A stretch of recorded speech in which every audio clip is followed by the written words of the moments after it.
cela, nous sommes en ligne avec Bruno Bartocchetti. Bonjour Bruno Bartocchetti. Oui, bonjour.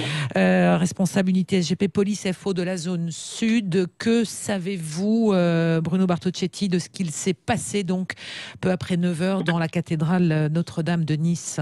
Voilà, ce qu'on retient, bien sûr, ce sont ces trois victimes. Un individu de 20 ans environ, qui a tué à coups de couteau 3 personnes, 2 à l'intérieur de l'église à ma connaissance, une autre personne juste à la sortie.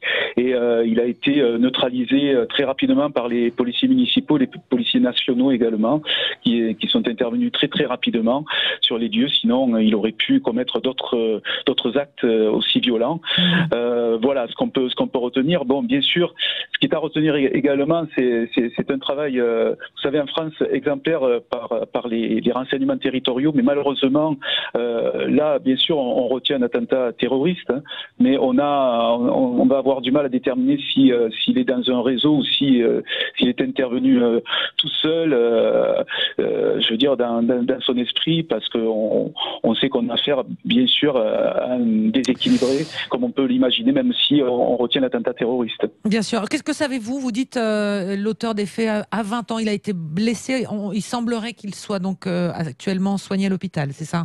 Oui, c'est bien ça, il est entre la vie et la mort. Je crains que malheureusement, même si on arrivait à le sauver, je crains que ce sera quand même assez difficile pour peut-être avoir des informations sur comment dirais-je, sur les personnes qui peuvent être derrière lui dans le cadre de cet attentat, s'il y a des personnes derrière lui.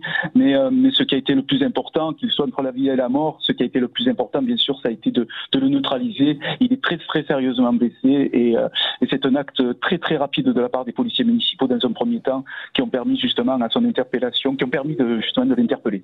Est-ce que vous aviez des consignes pour protéger, surveiller des lieux de culte comme les églises en cette approche de la Toussaint, parce que Christian Estrosi demande justement peut-être un renforcement des mesures de sécurité autour des églises en cette veille de fêtes religieuses?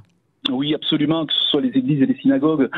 Mais vous savez, les policiers, les enseignants, on l'a vu récemment, là aujourd'hui, dans une église, tous les endroits sensibles sont surveillés.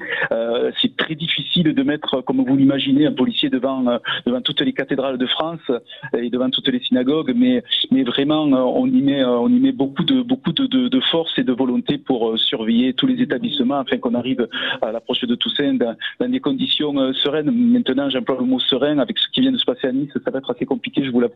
Ouais.